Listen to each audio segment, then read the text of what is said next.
Hall of Fame for mamas, creation's most unique and precious pearls.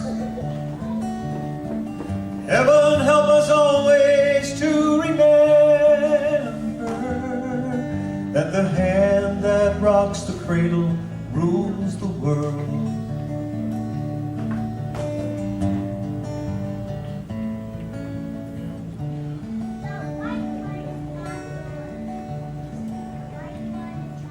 Well, she taught him all the attributes of greatness that she knew he wouldn't learn away in school. And by the time she wore the cover of her Bible, her hair was gray, her little man was gone. There ought to be a Hall of Fame for mamas, creation's most unique and precious pearls. And heaven help us always to remember that the hand that rocks the cradle rules the world. That the hand that rocks the cradle rules the world. That the hand that rocks the cradle rules the world. She rules the world. She rules the world.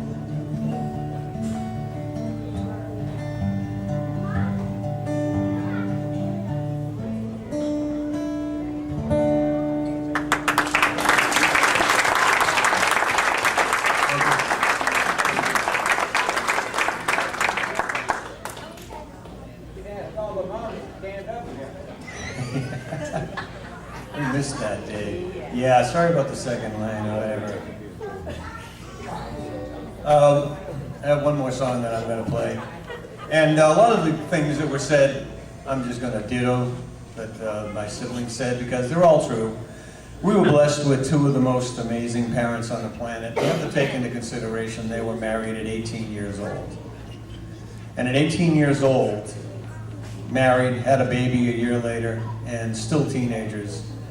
And they were faced with the trauma of a baby boy, who within a few months was going blind. They were faced with that as teenagers right out the gate. Within 4 months, they had to deal with putting him in the Mass Eye and Ear, rushing him there, and not even having a car to get there, and going through all the trauma of dealing with trying to save their first baby's sight, and of course they were able to save half of it, and still years later, until he was a toddler, still enduring a lot of things. So I'm not trying to make it all about me, but somehow they managed to get through all of that terrible start, and what I want to thank my parents for is it would have been very easy for my parents to spoil the dickens out of me. And they didn't spoil me. And they never stopped me from doing anything I wanted to do, because the doctor said very early on, you should not be doing any contact sports, because if you get hit in one eye, you're done, you're blind for the rest of your life. And my parents never said, no, you can't go play football, you can't go play baseball, you can't go do all those things. And so, so I did, and I went and played all those sports and pitched baseball through into my high school age, and I joined the varsity wrestling team, and actually ended up 5th in the state in wrestling, and they were scared to death every time I got on the mat. And then strangely enough, a few years went by after that, and I got into martial arts. Martial arts is even more dangerous, and of course I went all the way to 7th degree black belt in martial arts, and I teach it today for a living, and I competed out on the circuit, and I still do it. So I attribute that to my parents, and taught me all the right lessons about just go out there and go for it, and don't be shy about taking risks, and be smart. And anyway, there's a line in this song that I wrote years ago. It's on my only CD I ever put out. And of course, it's all sold out. I sold out in like 3 days. All my relatives bought it. And,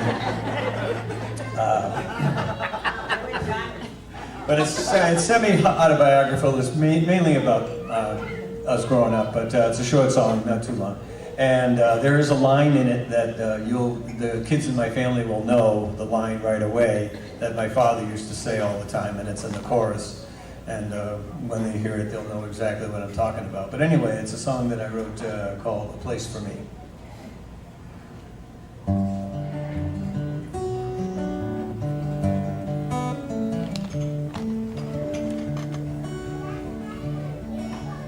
I was born the oldest of 10, but I know now I wish I knew then it was sometimes hard being the oldest. My brothers and sisters looking over my shoulders,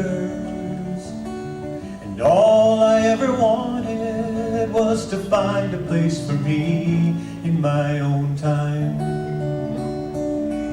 When I was a boy and I wanted to play, well, my daddy came over and he had to say, "Hey, little son, your time's a-passing."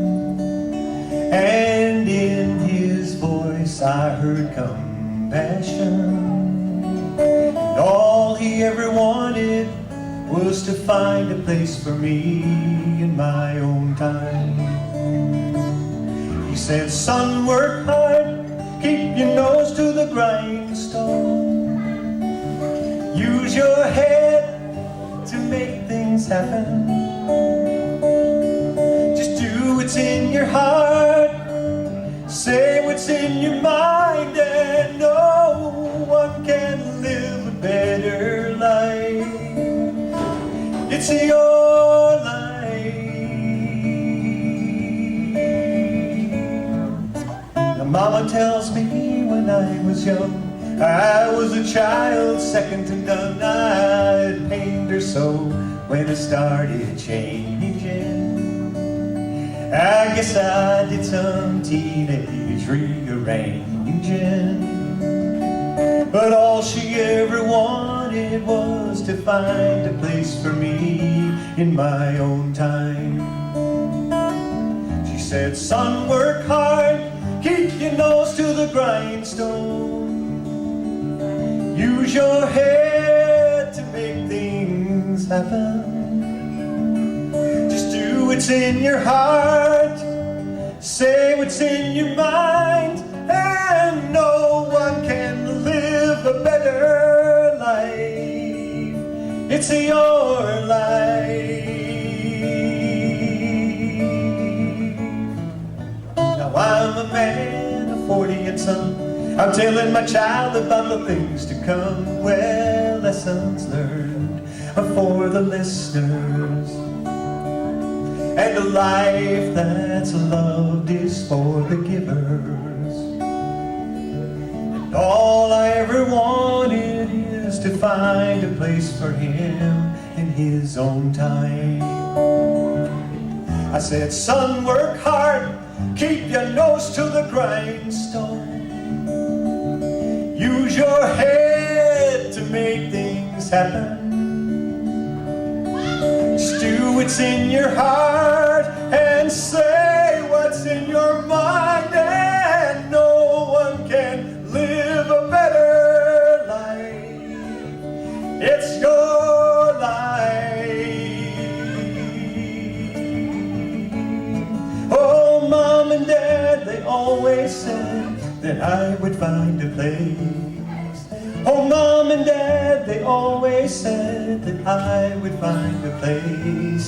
Yeah, Mom and Dad, they always said that I would find a place in my own time.